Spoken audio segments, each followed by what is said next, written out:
తిండిపోతు అత్త తెలివైన కోడలు. బుచ్చన్నపాలెంలో ఉండే కాంతానికి తిండంటే మహాప్రాణం. అందులోనూ కక్కాముక్కల ఐటమ్స్ అంటే ఇక ఆ నోరుకి అడ్డే ఉండదు. ఎలాగూ కొడుకు కోడలు ఇద్దరూ జాబ్స్ చేసుకునేవారు కావటంతో వాళ్ళు ఉద్యోగాలకి వెళ్ళిపోయాక ఆ మహాతల్లి జిహ్వకి, ఆ ఇంటి పాకశాలకి విశ్రాంతే ఉండేది కాదు. అలా ఎప్పుడూ ఏదో ఒకటి వండుకుంటూ రకరకాల నాన్ వెజ్ ఫుడ్స్ వట్రంగా తింటూ ఆ రుచుల్ని ఎంజాయ్ చేస్తూ ఉండటంతో ఆమె బరువు బాగా పెరిగిపోయింది. విపరీతంగా లావైపోయింది. అది గమనించిన ఆమె కొడుకు రాహుల్ తన భార్య ప్రియతో ఒకరోజు ఇలా అంటున్నాడు. ప్రియా, రోజు రోజుకి అమ్మని చూసావా ఎలా వెయిట్ పుటాన్ అవుతుందో? అందుకే నువ్వు కొద్ది రోజులు జాబ్ మానేసి అమ్మతోటే ఇంట్లో ఉండి అమ్మని తిండి విషయంలో కొంచెం కంట్రోల్ చేయొచ్చు కదా అని అన్నాడు. అప్పుడు బాధ్యత కలిగిన ఆ కోడలు ప్రియ తన భర్తతో ఇలా అంటుంది. అవునండి, నేను కూడా ఈ విషయమే మీతో చెప్పాలనుకుంటున్నాను. ఎలాగో మన లోన్స్ని ఇద్దరం కలిసి క్లియర్ చేసేసాం. ఇప్పుడు నేను జాబ్ కూడా చేయాల్సిన అవసరం అంతగా లేదనిపిస్తుంది. అందుకే నేనే మీతో ఈ విషయం గురించి చెప్పాలనుకున్నాను. కానీ ఈ లోపు మీరే అడిగారు. సరేనండి, నేను ఇంట్లోనే ఉంటూ అత్తయ్య ఫుడ్ విషయం కంట్రోల్ చేస్తాను. ఈ వయసులో ఆవిడ ఆరోగ్యం పాడైతే ఆవిడ చాలా సఫర్ అవ్వాలి కదా. అదే కదా ప్రియా, నా భయం కూడా. అలాగే చెయ్యి అని కాంతం ఆరోగ్యం కోసం ఆ దంపతులిద్దరూ ఒక మంచి నిర్ణయం తీసుకున్నారు. అలా ఆ తిండిపోతు అత్త ప్రతాపాన్ని తక్కువ అంచనా వేసిన కోడలు ప్రియ తన జాబ్ మానేసి ఇంట్లోనే ఉంటూ అత్తగారికి చక్కటి ఆరోగ్యకరమైన ఆహారాన్ని వండి పెడుతూ ఆమె తిండిని చాలా కంట్రోల్ చేస్తున్నాను అనుకుంది. అప్పుడు అత్తగారు కాంతం తన కోడలతో ఇలా అంటుంది. అమ్మా కోళ్ళ, నువ్వేంటి ఈ మధ్య జాబ్ మానేసి వంటజాతా కూర్చున్నావు? ఒంట్లో కని బాలేదా? ఒకసారి డాక్టర్ చూపించుకమ్మా. మళ్ళీ సెలవులు ఎక్కువైపోతే లాస్ ఆఫ్ పెయినో బాస్ ఆఫ్ పెయినో ఏదో చేస్తారంటగా. అలా ఏం లేదు అత్తయ్య, నేను జాబ్ మానేశాను. ఇక్కడి నుండి ఇంట్లోనే ఉంటూ మీకు సేవలు చేసుకుంటాను. సమయానికి మీకు అన్నీ అమర్చి పెడుతూ ఉంటాను. అదేంటే ఉన్నపాటు గట్టా అనేసావు? పాపం నువ్వు అబ్బాయి కలిసి లోన్లు అవి తీసుకున్నారేమో కదే, ఆడి భారం అంతా అబ్బాయి ఒక్కడి మీద పడిపోదు అని పైకి అన్నా కూడా మనసులో అత్తగారిలా అనుకుంటుంది. దేవుడా, ఏంటిది? నీ చూపు నా తిండి మీద పడిందా ఏంటి? నా కోడలకి ఇట్లాంటి బుద్ధిచ్చావేంటి తండ్రి? ఇది ఇంట్లో ఉంటే తోటకూరలో గోంగూరలు తప్ప కక్క మొక్క ఏ వండి పెడుతుంది నమ్మకమో. ఏంటత్తి ఆలోచిస్తున్నారు? నేను ఇంట్లో ఉంటే మీకేమైనా ఇబ్బందా? అబ్బే, మన ఇంట్లో నువ్వుంటే నాకేమి ఇబ్బంది అమ్మాయి. సర్లేమ్మా, ఇవాళ ఏముండావు? ఇంకా మసాలా వాసన ఏమి రావట్లేదేంటి? మీ అబ్బాయికి ఇష్టమని దోసకాయ పచ్చడి చేశాను అత్తయ్య. చక్కగా పాలకూర తెచ్చి పప్పుండాను.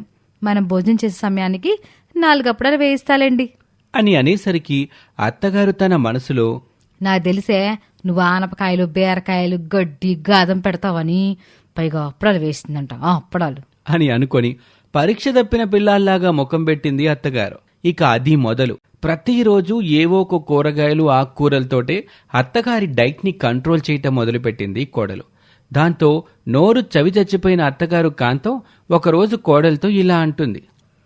అమ్మాయి కోళ్ళ, రోజు ఇంట్లోనే తిని కూర్చుంటే ఆరోగ్యానికి అంత మంచిది కాదంట కదా. అందుకే ఉదయం మధ్యాహ్నం నేను అలా వాకింగ్కి వెళ్ళొస్తానే. ఉదయం సరే అత్తయ్య, మధ్యాహ్నం ఎందుకు? చేస్తే సాయంత్రం కదా వాకింగ్ చేయాలి. అవును కదా, మర్చిపోయినమ్మాయి. అదేలే, సాయంత్రం వాకింగ్కి వెళ్తానే. మీ అంతటి మీకు అలాంటి మనసు పుడితే ఇంకా మాకేం కావాలి చెప్పండి అని చెప్పేసరికి కోడలు ప్రియ మురిసిపోయింది. అందుకే ఆ రోజు సాయంత్రం నుంచే అత్తగారు వాకింగ్కి వెళ్తానంటే చక్కగా పంపించేది.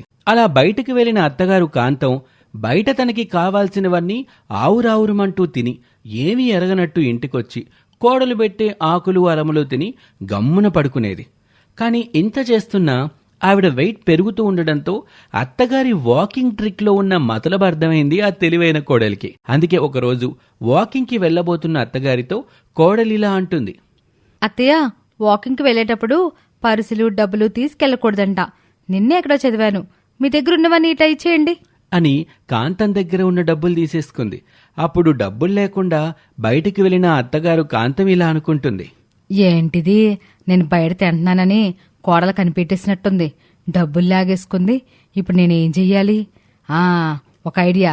ఈ లోన్ యాప్స్ ఉంటాయి కదా, వాటి నుండి డబ్బులు తీసుకొని మన సరదా తీర ఖర్చు పెట్టుకుందాం అని ఫోన్లో లోన్ యాప్స్ని ఇన్స్టాల్ చేసుకుని ప్రతిరోజు నాన్ వెజ్లో ఏ వెరైటీలు ఉంటే ఆ వెరైటీలు తినటం మొదలుపెట్టింది. దాంతో వాకింగ్కి వెళ్తున్న తన తల్లి ఇంకా బరువు పెరుగుతున్న సమయంలో కొడుకు ఇంటికొచ్చి ఇలా అంటున్నాడు. అమ్మా, ఏంటే ఇది? నువ్వు లోన్ యాప్లో డబ్బులు తీసుకున్నావా? నెల రోజుల్లో 1,00,000 రూపాయలు తీసుకున్నావంట. ఆ డబ్బులని ఏం చేసావే? అదే మరే, మీరు రోజు బయటికి పోయాక నేను నీచు కూరలు వండుకొని చక్కగా తినేదాన్నిరా. ఈ మధ్య కోడలు ఇంట్లోనే ఉండి ఆకులు అలంలో పెడుతుందని నేను బయట నాకు నచ్చిన తింటున్నాను. కానీ కోళ్ళకు అనుమానం వచ్చిందో ఏం పాడో, డబ్బులేమో నా దగ్గర ఉండనివ్వట్లేదు. అందుకే. అందుకు 1,00,000 రూపాయలా? అది కూడా నెల రోజుల్లో తినేయటమేంటే? నువ్వు ఒక్కదానివే తిన్నావా, లేకపోతే ఊరందరికీ తినిపించావా? అంటే అది అది అసలు ఇదంతా ఆ లోన్ ఎత్తానని ఫోన్ చేసిన పిల్ల చేసిందిరా. మీరు లోన్ తీసుకోవడానికి మొహమాట పడకండి, మీకు ఆ అర్హత ఉందని నన్ను బాగా ఇబ్బంది పెట్టేసింది. అందుకే లోన్ తీసుకోకపోతే ఫీల్ అయిపోతుందేమోనని, పాపం ఆ పిల్ల ఉద్యోగం పోతుందేమోనని తీసుకున్నాక ఊరికి డబ్బులు ఉంచడం ఎందుకని తిండికి ఖర్చు చేసేసాను. అయినా తిండికే కదరా నేను ఖర్చు చేసింది. అన్నారాలు తెస్తావు ఈ తల్లిని? తల్లి తినే తిండికి లెక్కలు గడతావా? అంతేలేరా, నవమాసాలు నా కడుపులో మోసి. కానీ అమ్మా, ఆపవే నీ డ్రామాలు. నీ తిండి ఆరోగ్యాన్ని బాగు చేసేదైతే నేనెందుకు అడుగుతాను, నేనెందుకు అడ్డుపడతాను? నువ్వు తినే తిండి వల్ల కొలెస్ట్రాల్ పెరుగుతుంది నీ ఒంట్లో. నువ్వు లావవుతున్నావు, తెలుస్తుందా నీకు? అందుకే ఇక నుండి నీకు కీరాలు క్యారెట్లే భోజనం అని కొడుకు కోడలు కలిసి కాంతన్ డైట్ విషయంలో చాలా స్ట్రిక్ట్గా ఉన్నారు. ఆమె తిండిపోతుతనానికి ఎక్కడా ఇంత కూడా సందివ్వటం లేదు. ఇక వేరే దారి లేక కోడలు పెట్టే ఆ కూరలు దుంపలే తినేసరికి అత్తగారు 6 నెలల్లోనే బరువు తగ్గి చాలా ఆరోగ్యంగా తయారైంది. అప్పుడు ఆమెకి తన కొడుకు కోడలి బాధేంటో అర్థమైంది. అందుకే ఇలా అంటుంది. నన్ను క్షమించండారా పిల్లలు. ఎన్నాళ్ళు మీరు నా తిండిపోతానని ఆపాలనుకుంటే నేను ఏమో అనుకున్నా. కానీ అట్టా తిండి తిన్నన్ని రోజులు హాయస్ ఉండేది నాకు. అడుగు తీసి అడుగు వేయాలంటేనే చాలా కష్టపడేదాన్ని. నిలబడలేక కూర్చోలేక ఇబ్బంది పడ్డా. కానీ ఇప్పుడు బరువు తగ్గాక తేలిగ్గా ఉందిరా ఒళ్ళంతా. ఇక నుండి మీ మాటే వింటాన్రా అని ఇక ఆనాటి నుండి కొడుకు కోడలి మాట ప్రకారమే తన తిండిబోతుతనానికి పూర్తిగా మంగళం పాడేసి చక్కగా ఫిట్గా తయారైంది ఆ అత్తగారు. తిండిబోతుతనాన్ని వదిలేసిన కాంతం ఇప్పుడు ఆరోగ్యంగా ఉంది. ఇది ఇవాల్టి కథ. మరొక ఆసక్తికర కథలో మళ్ళీ కలుద్దాం. అంతవరకు సెలవు, నమస్తే. ఉదయాన్నే లేచి కోడలు పవిత్ర ఇల్లంతా ఊడ్చి ముగ్గులు పెట్టి అన్ని పనులు చేసుకుంది. తర్వాత ఇడ్లీ తయారుచేసి బెడ్రూంలోకి వెళ్ళింది. అక్కడ అత్త లక్ష్మి అనారోగ్యంతో పడుకునుంది. అత్తమ్మా, అత్తమ్మా, లేవండి అని తనే లేపి ఇడ్లీ తినిపించింది. మధ్యాహ్నం భోజనం ఇక్కడే పెట్టాను. నువ్వు లేయద్దు, ఎక్కువగా ఏమీ ఆలోచించొద్దు. ఆలోచించకుండా ఎలా ఉంటానమ్మా? వాడేమో చిన్న వయసులో చనిపోయాడు. ఇంటి బాధ్యత అంతా నీ మీదే పడింది. ఒకప్పుడు మీరు ఈ కుటుంబాన్ని పోషించలేదా? ఇప్పుడు నా వంతు. మీరివన్నీ ఆలోచించకుండా ప్రశాంతంగా నిద్రపోండి అని చెప్పి పవిత్ర భోజనం మందులు అన్నీ పక్కన పెట్టి జాగ్రత్తలు చెప్పి వెళ్ళిపోయింది. బయటికొచ్చి ఫోన్ ఆన్ చేసి టొమాటో యాప్ చూసింది. అందులో ఉన్న ఆర్డర్ చూడటం, కస్టమర్స్కి డెలివరీ చేయటం జరుగుతూ ఉండేది. రోజూ రాత్రి ఇంటికొచ్చి మళ్లీ అత్తయ్యకి వండిపెట్టేది. ఒకసారి పవిత్ర ఆ ఫోన్ తీసుకుని ప్రియా హోటల్ దగ్గరికి వెళ్లి నాటుకోడి మరియు రాగి సంకటి తీసుకుని ఆనందనగర్కి వెళ్ళింది. పవిత్ర ఫోన్ చేసింది. నేను ఆనంద్ నగర్లో ఉన్నాను సార్. సిగ్నల్ దగ్గర నుంచి రైట్ తీసుకో, అక్కడ రెండో ఇల్లుంది, అక్కడికొచ్చేయ్ అని చెప్పడంతో పవిత్ర అతను చెప్పిన అడ్రస్కి వెళ్ళింది. అక్కడ చాలా ఫ్లోర్స్ ఉన్నాయి. ఫుడ్ తీసుకుని లిఫ్ట్ దగ్గరికి వెళ్ళింది. అక్కడ లిఫ్ట్ పనిచేయట్లేదు. దేవుడా, వీళ్ళేమో 7th ఫ్లోర్లో ఉన్నారు అనుకుని ఒక్కో ఫ్లోర్ ఎక్కుతూ ఆయాసపడుతూ 7 ఫ్లోర్లెక్కింది. కాలింగ్ బెల్ నొక్కగానే లోపల నుంచి ఒక మనిషి వచ్చాడు. ఏంటెంత లేటు? మీకోసం నేను ఆకలితో ఉండాలా అని చాలా సీరియస్గా చెప్పి లోపలికి వెళ్ళిపోయాడు. పవిత్ర ఏం మాట్లాడకుండా మౌనంగా కిందకి దిగి వెళ్ళిపోయింది. రోజంతా ఫుడ్ డెలివరీ చేసి బాగా అలిసిపోయి ఇంటికొచ్చింది. అక్కడ పవిత్ర వాళ్ళమ్మ కూర్చునుంది. అమ్మను చూడగానే చాలా సంతోషం వేసింది. అమ్మా, నువ్వా? ఎప్పుడొచ్చావు? నాన్నెలా ఉన్నారు? కాఫీ తాగుతావా అని మామూలుగా అడిగింది. కాని పవిత్ర వాళ్ళ అమ్మ ముఖంలో చాలా బాధ కనబడుతుంది. ఏంటమ్మా ఏమైంది? పవిత్ర, నువ్వు నిండు నూరెళ్ళు సంతోషంగా భర్తతో కలిసి బ్రతుకుతావనుకున్నా. కాని దురదృష్టం, మీ ఆయన చనిపోయాడు. ఇక బ్రతకాల్సిన అవసరమేంటి? మాతో వచ్చేయ్ అని నిర్మోహమాటంగా చెప్పింది. బట్టలు సదురుకో, వెళ్దాం. అమ్మా, రేపు వస్తా అని నమ్మకముంటే రావచ్చు. మళ్ళీ పంపించే ఉద్దేశం లేనప్పుడు ఎలా రావాలి? మళ్ళీ రావటం ఎందుకు? అమ్మా, నాకు పెళ్ళయింది. అత్తగారే నా కుటుంబం. మీరు వస్తే కాఫీ ఇవ్వగలను, అంతే. బయలుదేరమ్మా అని నిర్మోహమాటంగా చెప్పింది. పవిత్ర వాళ్ళమ్మ ఇంకేం మాట్లాడకుండా మౌనంగా వెళ్ళిపోయింది. ఇదంతా దూరంగా ఉన్న రూంలో పడుకునున్న లక్ష్మి వినింది.